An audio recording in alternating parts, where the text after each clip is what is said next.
also something about infrastructure that is surprising to many Nigerians. You are carrying a lot of this infrastructure to Niger Republic. Road, rail, people are wondering, what is the attraction of Niger Republic? Why is there obsession by the Buhari administration towards Niger Republic? How many neighbors do you have? Both of individual and the national rule.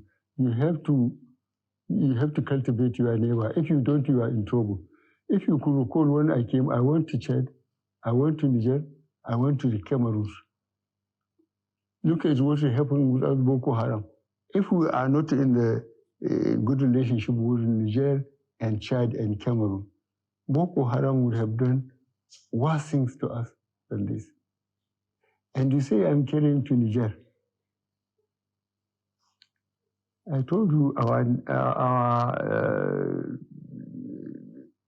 the border between us and Niger is 1,500 kilometers. And in Niger, you see, I spoke to one Frenchman, and I have to tell you this. He spoke nonsense. I say, you people in 1885, you sat down with ruler and pencil and draw lines. I say, I have first cousins in Niger. There are Kanuris, there are Hausas, there are Fulanis in Niger Republic. Just as there are Yorubas in Benin, Republic, and so on. You can't absolutely cut them off. But the rail, look at the plan, if you read the plan, how we are rehabilitating the rail. Niger, they have discovered oil too, as you know. And we don't want to allow them to go through Benin Republic. We want them to come through Nigeria. We hope they will decide when we take the rail up to Marathi that they will send all their exports and so on through Nigeria rather than through Benin.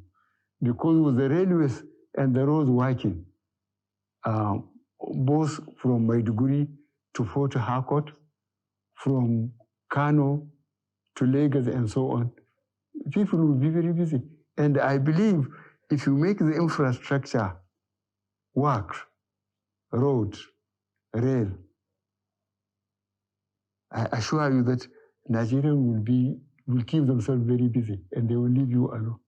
But when the roads are not more trouble, the rail is virtually crippled. Again, the youth made the same statement. That encouraged me. So that EPOB is just like a dot in a circle. If they want to exist, they would have no access to anywhere. And the way they are spread all over the country, having businesses, having property, I think EPOB doesn't know what they are talking about. In any case, we say we'll talk to them in the language they understand. We'll organize the police and the military to pursue them. That's what we can do, and we will do it. Mr. President, still on the issue of security. Yes. Each zone you would have witnessed has sort of taken matters into their own hands with different kind of security apparatus, like the civilian JTF, Amotekun, and what have you. Has the time come to now formalize state police in Nigeria? I have seen, or I have been reading it in the newspapers. Those of us who are old enough to know the old NA police and so on. That time, the traditional institutions leaders were very effective. In each community, you know, I will give you one example of recent. Two governors from the Southwest came to tell me that the cattle rearers in some of the forests there have killed farmers while their cattle were eating on their crops. So I told them, you campaigned to be elected, and you are elected. He said, yes. I said, go back and sort out yourself. Because there has been a system, as all of us here could recall, even your local government, when there are security at each level, at local government, at state. It consists the traditional leaders in that area who have been there for generations. So they know all the crooks in their locality. Then the police, then those who come, whether they are cattle rearers or influential traders, they are part of it. They meet either monthly or quarterly, and discuss the security within that level. If it is above them, they pass it on. So I told those governors to go back and go to the old system so that they will have intelligence. They will know what is happening in their constituencies. They just can't go around and win election and then sit tight and think somebody will do their job for them. I just send them back. Mr. President, the 17 governors in the southern part of the country recently called for restructuring. They also announced a ban on open grazing in the southern states. But despite that, the Attorney General of the Federation, Abubakar Malami, SCN, said they didn't know what they were talking about. But what exactly is your own opinion on open grazing? What steps are you planning to take to put an end to farmers' herders clash? You want me to contradict my Attorney General?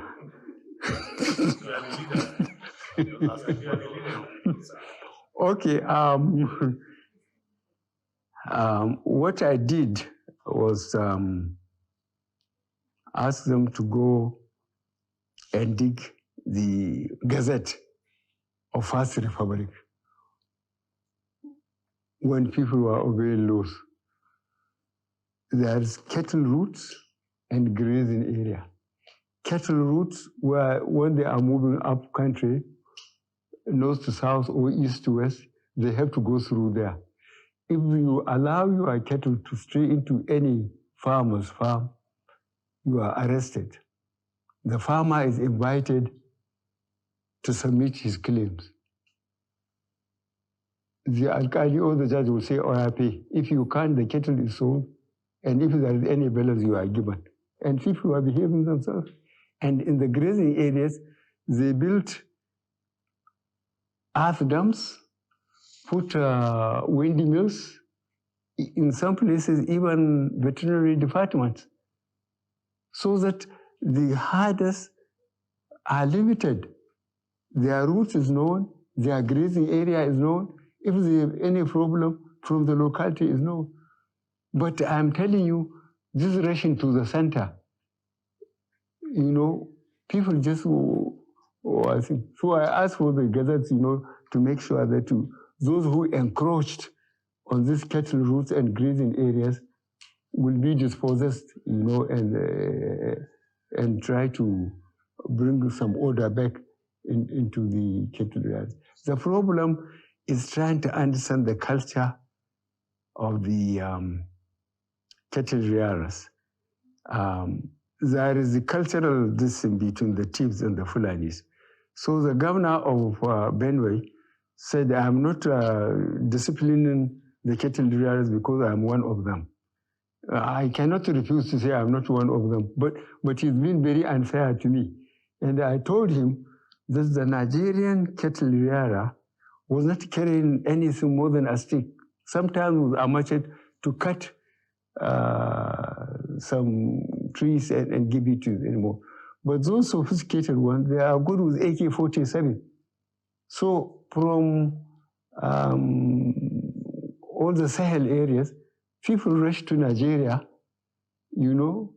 and Fulani from Mauritania or from Central Africa look the same. So they think they are Nigerian ones. And I assure you that we are trying to resuscitate these cattle routes, grazing areas, and make them accountable. And then this cancelling of taxes, ordinary people like it, but the problem of accountability, when taxes are being paid, people are behaving themselves. But now without taxation, people are doing what they like. Yes, that brings us to the question of power devolution. All these taxation things, these were things that were working in the first place, but they are no longer working because of that. And that's what people are talking about, restructuring the federation to make it work. And it was part of the APC manifesto in 2015. What is your position now on devolution of powers? Devolution of power, you have to define it. It's the legislative list. Take some of the things to residual and keep a few in concurrent, while you have a strong defense in the center. Well, virtually, local governments are virtually killed. You know it. The 3 tiers of government, federal, state, and local government, if they are being followed properly, we wouldn't have all the social problems. But the problem is the local government have been virtually killed. And that is not good for this country. It's not good for this country because those who became the local government chairman have been compromised. If your local government is, say, entitled or is supposed to receive 300 million, a letter will be prepared for you to sign that you have received 300 million and you are given only 100 million.